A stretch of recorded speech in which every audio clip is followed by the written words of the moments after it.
thème qui m'a été confié est donc celui des influences transgénérationnelles dans le champ de la psychopathologie, ce qui est un thème tout à fait passionnant et stimulant. Donc dans le cadre de ce colloque consacré à la genèse et au déploiement de la psychopathologie. Encore une fois, merci à Bertrand Lotte et à tous ses collaborateurs de m'avoir fait une place dans le programme. Voilà, alors je vais essayer de dire quelques mots des phénomènes de transmission psychique dans le cadre du développement et des troubles du développement.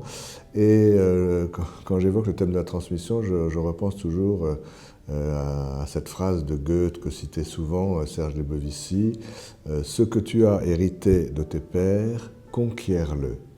Et je crois que, en citant cette phrase, Serge Lebovici voulait montrer à quel point le travail de transmission est un travail actif de part et d'autre, actif de la part de ceux qui transmettent et actif de la part de celui qui reçoit la transmission. C'est comme beaucoup de choses dans le domaine du développement, il s'agit d'une co-construction entre le bébé, l'enfant ou l'adolescent et les personnes, les adultes qui prennent soin de lui. En citant cette phrase de Goethe, je fais allusion donc à Serge Lebovici, dont je salue ici la mémoire. Voilà, en termes d'héritage d'ailleurs, l'héritage conceptuel n'est en rien une prison ou une entrave. L'absence de lien, c'est l'aliénation. L'héritage conceptuel est une condition même de la liberté. C'est parce qu'on reçoit qu'on peut ensuite innover, créer, modifier, transformer et avancer. Voilà.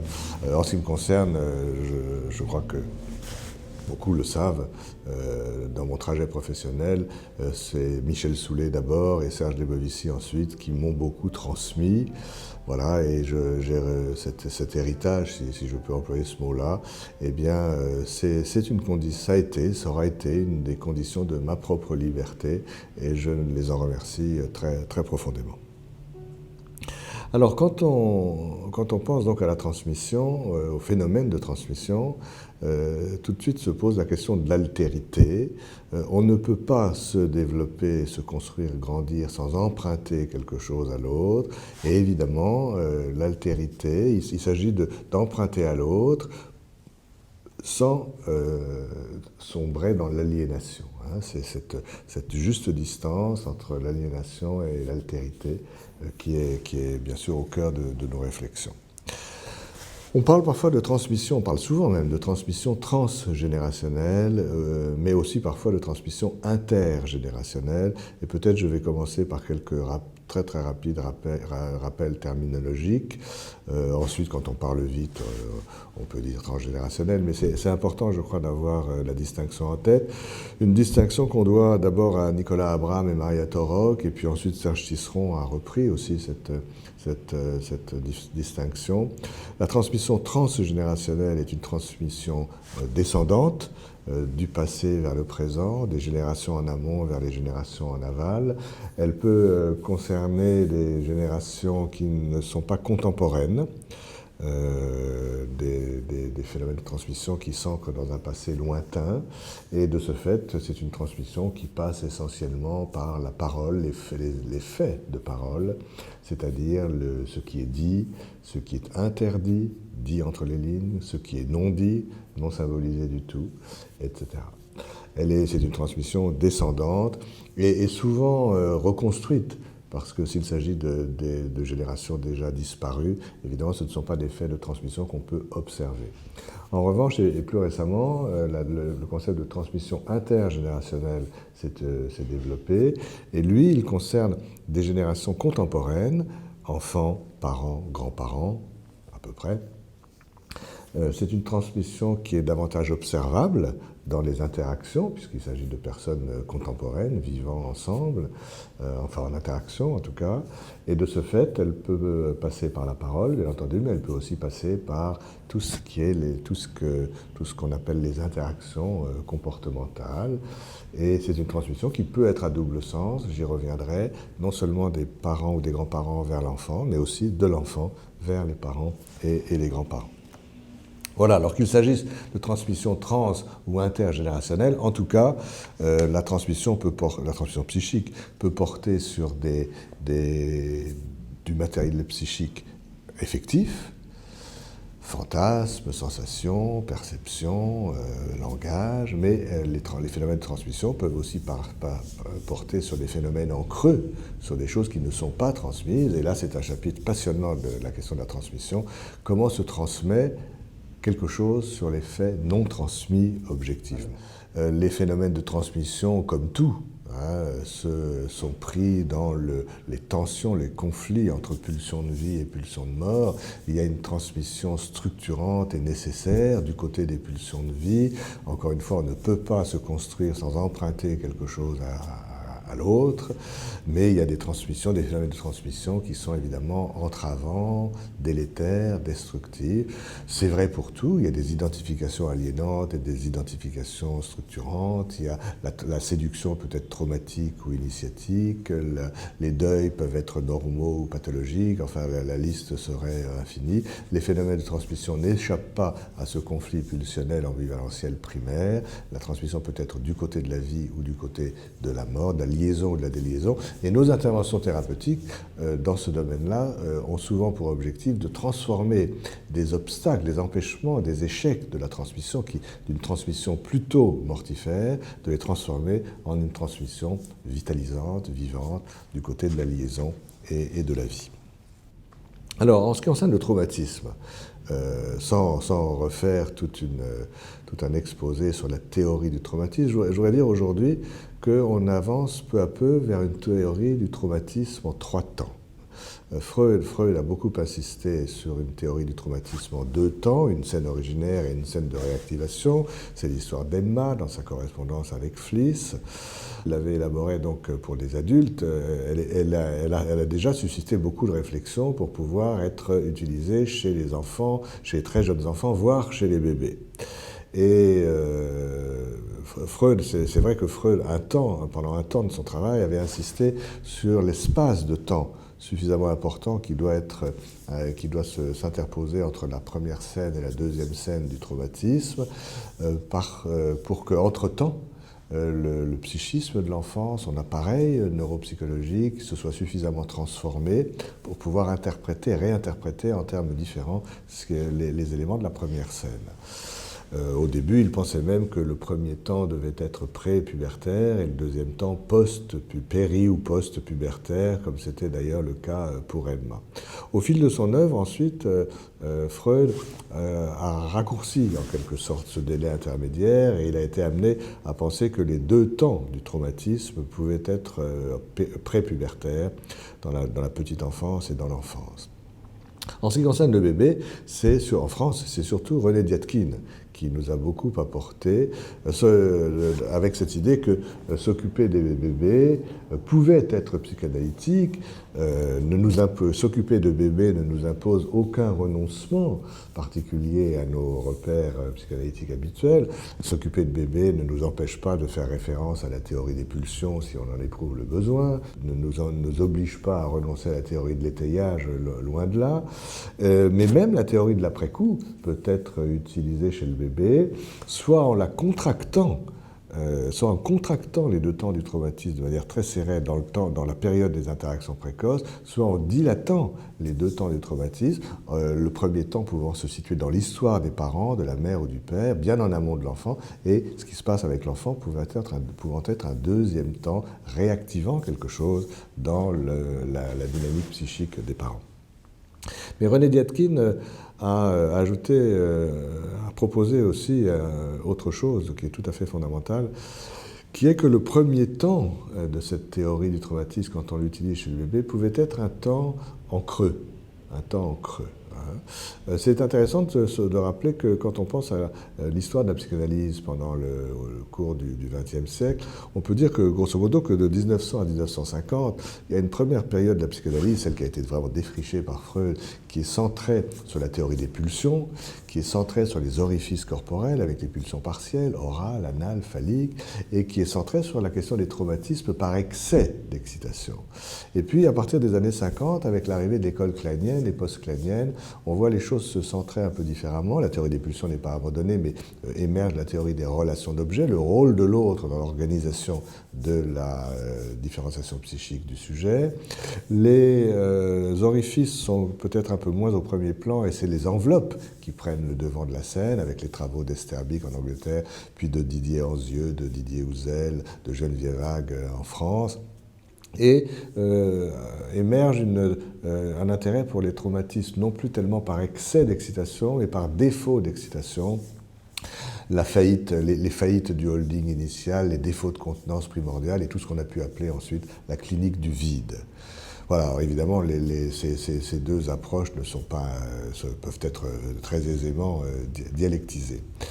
Quoi qu'il en soit, le premier temps, pour René Detkin, le premier temps d'un traumatisme pour le bébé pourrait être de naître dans une famille qui, pour des raisons diverses, a une capacité de rêverie insuffisante, empêchée ou entravée.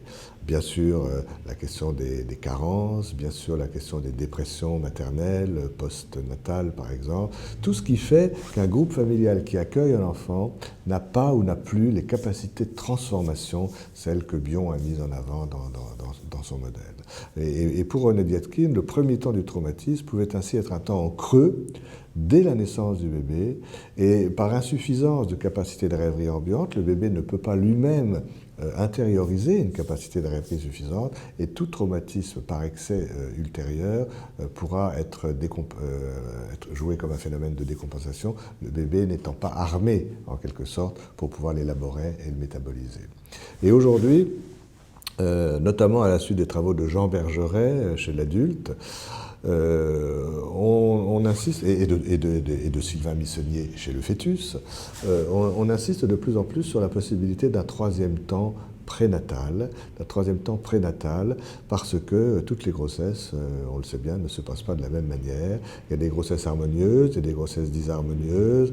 On sait aujourd'hui de plus en plus de choses sur le fœtus, sur la sensorialité fœtale qui se développe avec une séquence tout à fait programmée, in utero.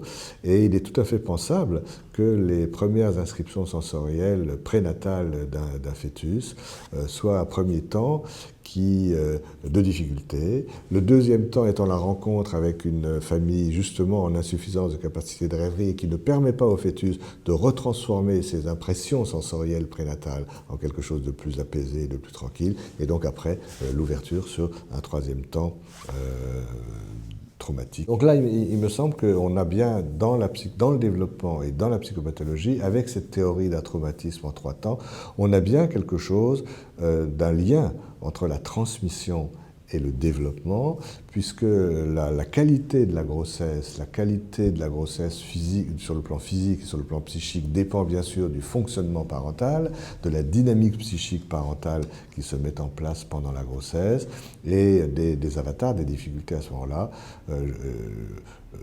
Je crois que des preuves plus concrètes ne manqueront pas d'apparaître dans les années à venir. L'ambiance psychique qualitative d'une grossesse peut risquer de transmettre à un enfant une vulnérabilité, une fragilité pour la suite de son développement.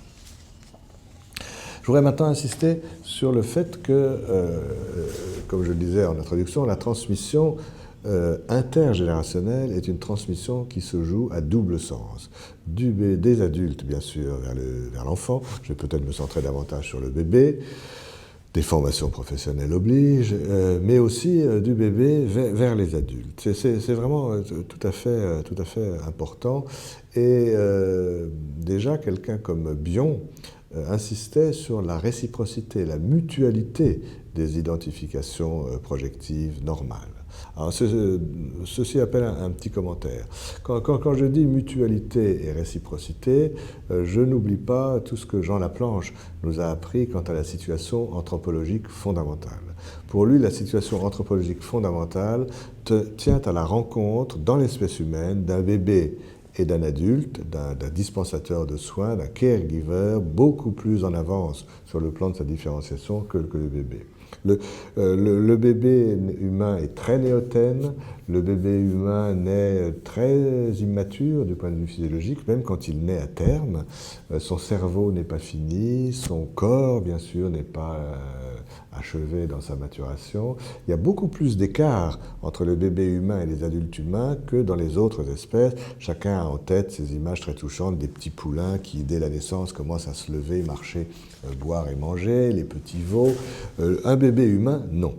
Un bébé humain, si on le laisse tout seul, meurt. C'est aussi simple que ça. Le bébé humain, même à terme, est extrêmement dépendant, très environnement dépendant, très vulnérable, très fragile. C'est Freud, d'ailleurs, qui, dès l'ouvrage de 1926, Inhibition, symptômes et angoisse, qui était une réponse au travail de Rang sur le traumatisme de la naissance. En tout cas, en 1926, dans son livre Inhibition, symptômes et angoisse, Freud insiste sur le fait que la grossesse humaine, en quelque sorte, est un petit peu écourtée. Alors c'était une hypothèse, il n'a pas pu aller beaucoup plus loin à ce moment-là. Il disait que tout se passait un petit peu comme s'il nous manquait un 4e trimestre de la grossesse. C'est jamais formidable quand c'est un homme qui le dit, parce que je sais bien que les femmes trouvent que 9 mois, c'est souvent déjà suffisant. Je le redis tout de même aujourd'hui, parce que je crois qu'il y a là quelque chose de très important pour nos conceptions sur le développement précoce. C'est pas d'ailleurs seulement un trimestre qui manque. Le bébé humain est le seul mammifère qui naît avec son cerveau tout à fait inachevé. Il va lui falloir encore 4 ou 5 ans, si ce n'est plus, pour construire son cerveau, et il va donc le faire à l'air libre, après la sortie du corps de la mère, dans un environnement qui est spécifique de chaque enfant. Chaque enfant va trouver autour de lui un environnement, dans tous les sens du terme, comme je le disais tout à l'heure, spécifique. Et construire son cerveau dans un environnement, c'est recevoir une influence de l'environnement sur cette construction cérébrale. Cette immaturité ouvre donc sur ce qu'on appelle l'épigénèse. Et si le XXe siècle a été entièrement consacré, enfin beaucoup consacré à la découverte de la génétique, il y a fort à parier que le XXIe siècle va être très consacré fortement à l'étude de l'épigénèse, c'est-à-dire à la manière dont l'environnement modifie, non pas les gènes dont nous sommes porteurs, mais modifie l'expression de notre génome en activant certains gènes, en inhibant d'autres gènes, en régulant des séquences de mise en œuvre de certains gènes. On a là une source de diversité incroyable pour chaque bébé. D'ailleurs, ça n'est ni triste ni gai, c'est un fait, nous n'avons pas plus de gènes que les drosophiles. Je n'ai rien contre les mouches, bien entendu, mais les mouches ont 35 000 gènes. Nous avons à peu près 35 000 gènes. Or, il se trouve que les mouches ont quand même beaucoup moins de diversité entre elles que nous. Je ne sais pas ce que les mouches pensent de nous, mais nous, quand nous regardons les mouches d'une drosophile à l'autre, il n'y a pas autant d'écart qu'entre un être humain et l'autre, parce que les mouches ne sont que le produit de leur génétique, de leurs 35 000 gènes. Alors que nous, humains, sommes le produit de notre génétique. Aussi psychanalyste soit-on, il n'est pas possible de le nier, mais nous sommes aussi, et peut-être surtout, le fruit de notre épigénèse, qui fait que chacun d'entre nous va exprimer son génome de manière différente. Alors on voit bien comment la néoténie, cette immaturité physiologique humaine particulière, donne une place très importante à l'épigénèse, ce qui fait que cette solution fragile, parce que le bébé humain est fragile, a quand même été sélectionné par l'évolution d'un point de vue darwinien, parce que la richesse, c'est la diversité, et ce qui n'est d'ailleurs pas inutile à rappeler dans les temps difficiles que nous vivons aujourd'hui. Voilà, alors sur ce fond de situation anthropologique fondamentale, faite de mutualité, de réciprocité, mais aussi de dissymétrie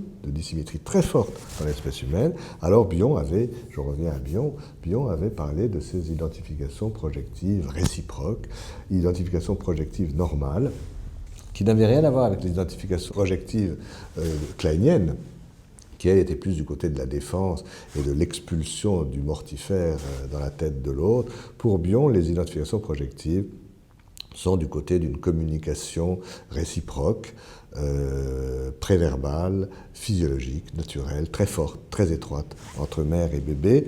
On a donc bien déjà là, par le biais de cette identification projective normale, une sorte de transmission à double sens. Et puis, je voulais aussi citer les travaux de Fonagy, Peter Fonagy, à Londres, au centre Anna Freud, qui a bien montré comment les résultats à la strange situation pour un bébé de 1 an se trouvaient corrélés aux résultats de la mère à l'adulte attachment interview de Mary Main.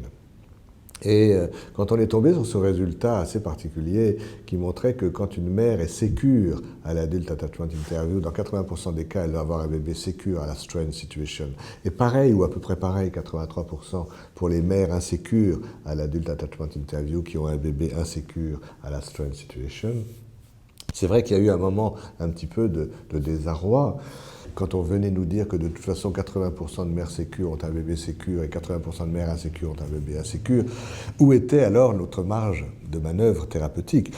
Et peu à peu, on a été aussi amené à penser que chaque bébé peut transformer probablement le style d'attachement de sa mère, de son père ou des adultes qui prennent soin de lui. Là, il y a vraiment là quelque chose de très important, d'une transmission ascendante du bébé vers les parents. Les parents, les mères le savent bien d'ailleurs. Les mères qui, quand elles ont eu plusieurs enfants, disent « avec cet enfant-là, tout a toujours été simple. Avec tel autre, tout a toujours été compliqué. » Alors bien entendu, chaque enfant arrive à un moment différent dans l'histoire psychique des parents et chaque enfant est porteur de spécificités. Mais il y a aussi des enfants probablement très tôt thérapeutes de l'attachement de leur mère ou de leur père qui savent apaiser des représentations chez les parents de leur propre enfance. Et d'autres enfants qui n'y parviennent pas. Ceux qui y parviennent, nous ne les voyons pas dans nos dispositifs de consultation ou d'intervention. Ce sont ceux que nous voyons, ce sont sans doute les bébés qui échouent à tranquilliser les représentations d'attachement de leurs parents et pour lesquels un tiers est alors important. Un tiers qui aura d'ailleurs toujours une fonction de père préoedipien, c'est-à-dire de fonction sainte-Anne et de père contextualisateur de la dyade et non pas de père séparateur. Quoi qu'il en soit, il me semblait important d'insister sur cet effet du bébé sur les représentations d'attachement des adultes. Quand on fait passer un adulte attachement à une interview à un adulte, on ne mesure pas l'attachement qu'il avait quand il était bébé, mais l'idée qu'il s'en fait aujourd'hui. Et c'est cette idée qu'il s'en fait aujourd'hui, à tort ou à raison, qui a une influence sur les interactions qu'il est en train de nouer avec son bébé d'aujourd'hui. D'où l'importance, la très grande importance de raconter l'histoire, de faire le récit. L'anamnèse n'a pas tout à fait la même place en pédiatrie et en psychiatrie ou en psychologie ou en psychopathologie. L'anamnèse, bien sûr, permet de prendre connaissance des éléments historiques, mais l'anamnèse, on ne redit jamais les choses de la même manière. Et quand on interroge une mère, un père, quand l'enfant évolue, les récits se modifient aussi, et on voit, dans les bons cas, parfois, le récit des événements de l'enfance et de l'histoire se tranquilliser, s'apaiser, et même si la mère a été insécure, eh bien, par cette tranquillisation, elle peut sans doute avoir un rôle plus sécurisant sur le bébé d'aujourd'hui. Mais on voit bien comment cette transmission-là se joue de manière ascendante du bébé vers l'adulte. Un dernier mot, enfin, pour évoquer, à propos de cette transmission à double sens, les travaux de l'Institut Picler-Logzi à Budapest, puisque j'ai aussi dans mes fonctions le plaisir de présider l'association Picler-Logzi France, qui relaye depuis maintenant une trentaine d'années en France les travaux de l'Institut Picler-Logzi de Budapest. Alors, un tout petit mot d'histoire, quand on parle de transmission, c'est quand même nécessaire. L'Institut Picler-Logzi a été fondé en 1946 à Budapest par Amy Picler, qui était une pédiatre extraordinairement innovante. Elle avait une conception très avant-gardiste du développement, et tout de suite elle avait insisté sur l'intérêt de laisser l'enfant libre de sa motricité. Pour elle, la liberté de mouvement physique, l'activité libre était une condition d'une future liberté de mouvement psychique, c'est-à-dire d'une future liberté de pensée, tout simplement. Elle a beaucoup insisté sur le respect des rythmes propres de l'enfant pour que les acquisitions soient harmonieuses, stables et profondément ancrées, sur la qualité des rencontres individuelles. Enfin, elle a développé toute une série de concepts très forts. C'était une pédagogue très, très importante. Les travaux d'Amy Pickler, déjà donc avant la guerre, se sont développés au carrefour de plusieurs courants de pensée, pédiatriques, psychanalytiques, puisque Budapest était une des grandes capitales de la psychanalyse, et puis pédagogique aussi. La pédagogie a toujours eu une place assez importante en Europe centrale. Et après la guerre, donc, Budapest était en ruine et Amy Pickler a été touchée, frappée en tant que femme, en tant que pédiatre, en tant qu'être humain tout simplement, par des situations incroyables de bébés qui erraient dans les décombres. On les a appelés parfois les rescapés de la tourmente, des bébés vraiment qui avaient vécu un début de vie désastreux, et elle a demandé à l'État hongrois de lui donner un lieu, de lui fournir un lieu pour accueillir ses enfants. Et c'est la pouponnière de Lóczy, c'est une rue de Budapest, la rue Lóczy, qui a été mise en place à ce moment-là. Quand on dit l'Institut Pickler-Lóczy, je crois que c'est intéressant parce que le mot de Pickler renvoie aux travaux d'Amy Pickler avant la guerre, déjà en tant que pédiatre et dans sa vision du développement de l'enfant dans son milieu naturel, et Lóczy renvoie à l'expérience du développement de l'enfant en collectivité. Donc l'Institut Pickler-Lóczy est devenu une référence internationale pour tous les professionnels de la petite enfance, et probablement parce que les équipes de l'époque se sont aperçues que c'est très très difficile de s'occuper d'un enfant dont on ne sait rien, dont on ne sait pas son prénom, dont on ne sait pas le nom, dont on ne sait pas si les parents sont vivants, morts ici ou là. Et c'est sans doute dans cette difficulté que s'est enracinée cette professionnalisation des soins si particulière, si minutieuse, si rigoureuse, si cohérente, qui s'est développée là-bas, et que Myriam David et Geneviève Appel ont relayé en France, donc, à travers ce petit livre culte dans les années 80, le maternage insolite. Alors, c'est dans ce cadre-là que la notion de double espace de récit s'est développée. Et je vais en dire un mot, parce que ça illustre bien la question de la transmission à double sens. Quand on s'occupe d'un enfant, qu'on le veuille ou non, qu'on le sache ou non, et puis qu'on l'accepte ou non, on lui raconte quelque chose de qui nous sommes. Nos gestes ne sont pas les mêmes si on est un homme, si on est une femme, si on est grand, si on est petit, si on est gros, si on est maigre, si on est vieux, si on est jeune, etc. Quoi qu'on fasse, même si on ne parle pas à l'enfant, mais il vaut beaucoup mieux lui parler, mais même si on ne parle pas à l'enfant, on lui raconte quelque chose de qui nous sommes. Mais nos interactions avec lui sont également infiltrées, me semble-t-il, de ce que nous pensons avoir été nous-mêmes comme enfants, l'enfant que nous pensons avoir été. L'enfant que nous avons été, bon, qui est recouvert par l'amnésie infantile, mais qui existe tout au fond de nous. L'enfant que nous aimerions avoir été, bon, celui-là, il tient les choses du bon côté et d'idéalisation, mais aussi l'enfant que nous craignons d'avoir été, un objet décevant, un enfant mal désiré, un enfant mal aimé, un enfant gênant, un enfant disgracieux, un enfant malhabile, enfin, que sais-je. Chacun d'entre nous, on peut imaginer avoir été un bébé décevant. Et ce bébé-là est très important, et parce qu'à travers nos gestes, on en parle à l'enfant, mais aussi parce que c'est ce bébé-là qui probablement, pour beaucoup d'entre nous, est à l'origine de nos vocations. Si on a l'impression d'avoir été un bébé décevant, on va peut-être choisir un métier dans la petite enfance pour essayer de protéger les autres de ce genre de vécu et de ressenti. Mais c'est aussi ce bébé-là, ce bébé que nous craignons d'avoir été, qui nous gêne pour laisser vraiment les bébés dont nous avons la charge, la responsabilité, s'exprimer en tant qu'eux-mêmes. Si nous n'y prenons pas suffisamment garde, on risque alors de projeter sur les bébés dont nous nous occupons tous nos problèmes, nos solutions, nos impasses qui parlent de nous, mais qui ne laissent pas la place suffisante au bébé lui-même, en tant que lui-même, et qui ne nous permettent pas alors de faire confiance à l'enfant pour qu'il puisse disposer de ses propres ressources. Ce récit de l'adulte vers l'enfant est donc un premier aspect de la transmission. Et vous voyez, dans le terme de respect qu'on doit aux enfants, j'aime bien l'étymologie de ce verbe de respect, parce que respect, ça veut dire respectare, c'est regarder en arrière. Respecter les enfants, c'est aussi réfléchir à l'enfant que nous craignons d'avoir été, pour ne pas faire écran à ce que l'enfant dont nous nous occupons est véritablement lui-même aujourd'hui. Mais pendant que nous lui racontons tout ça, le bébé nous raconte aussi certaines choses. Et les bébés de l'Oxy, en particulier après la Dernière Guerre mondiale, les bébés qui ont été accueillis là-bas, probablement racontaient aussi, en préverbal bien entendu, quelque chose des expériences qu'ils avaient vécues.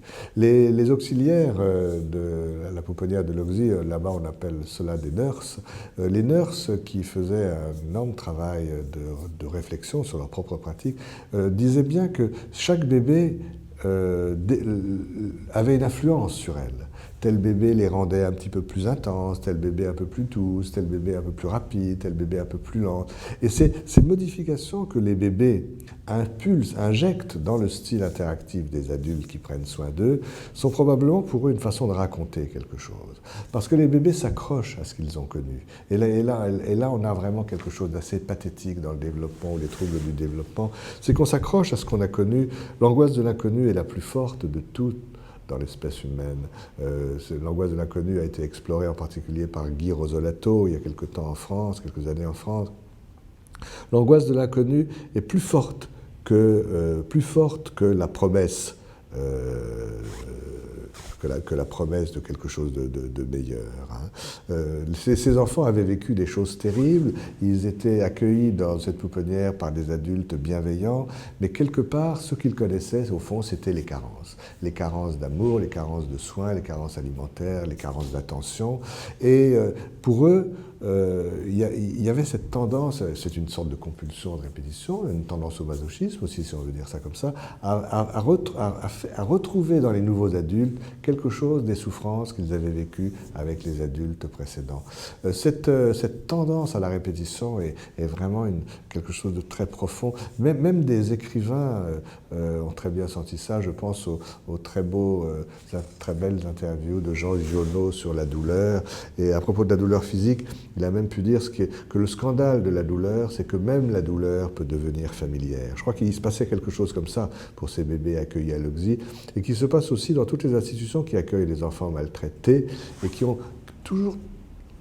portent en eux le risque de rendre les adultes qui s'occupent d'eux et les institutions qui s'occupent d'eux à nouveau maltraitants si ces institutions et ces adultes ne se donnent pas les moyens suffisants pour lutter contre cette force de happage. Donc les adultes racontent quelque chose d'eux ou de l'enfant qu'ils pensent avoir été. Le bébé raconte à sa manière quelque chose des adultes ou des expériences, des adultes qu'il a déjà rencontrés ou des expériences qu'il a déjà faites. Mais on voit bien comment ces deux récits, cette transmission à double sens, ces deux récits peuvent finalement se coincer et se répéter de manière inlassablement identique.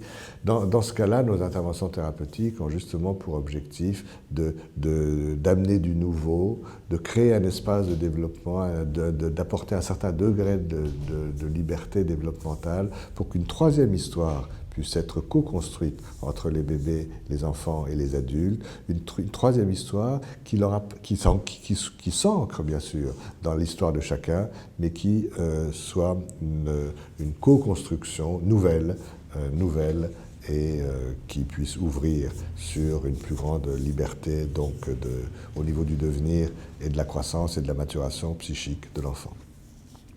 Voilà, pour terminer, je crois que je vais m'arrêter là, mais il y aurait sans doute eu un mot à dire aussi de la question de la transmission par rapport à la question de l'identification. J'avais eu l'occasion d'en parler lors d'un colloque à Strasbourg de la Société française de psychiatrie de l'enfant et de l'adolescent. Je ne vais peut-être pas trop y insister maintenant, mais si les phénomènes de transmission ont une importance dans le développement et dans les troubles du développement, c'est probablement par leur influence, leur impact sur les questions d'identification, et aussi bien sur le niveau des identifications primaires que secondaires. Pour dire vite, je dis parfois que les identifications primaires, c'est au fond la réponse à la question du « qui suis-je », mais avec le verbe « être ». Qui je suis ? Qui suis-je ? Du verbe « être ». Alors que les identifications secondaires renvoient davantage au « qui suis-je » par rapport au verbe « suivre ». Je suis comme un tel, ou différent de l'autre. hein. Les identifications primaires sont plutôt du côté de l'être, les identifications secondaires sont plutôt du côté de l'avoir, elles sont évidemment plus tardives, péri-oedipiennes ou post-oedipiennes. Et dans la question des deuils pathologiques, notamment dans les deuils pathologiques, dans les dépressions maternelles postnatales, on voit parfois le bébé s'identifier à l'objet perdu par la mère ou par le père. Et ça, dans les consultations père-mère-enfant, les consultations conjointes, c'est évidemment extrêmement important. Là, on a vraiment un fait de transmission qui a une influence très profonde sur l'identité, sur les identifications, mais presque l'identité de l'enfant. Je crois que s'il y avait une idée à garder, ce serait peut-être de dire que on ne peut pas se construire, bien sûr, sans emprunter à autrui. On doit prendre du même à l'autre pour se construire. Ça commence dès l'allaitement pour le bébé qui va se construire en empruntant, si je puis dire, une partie de la substance du corps maternel. Mais c'est aussi vrai sur le plan des emprunts psychiques. Mais encore une fois, l'emprunt psychique, c'est pas forcément l'aliénation. L'aliénation, c'est l'absence de lien. La transmission, c'est la condition même de l'innovation et de la liberté de penser. Je vous remercie beaucoup de votre attention.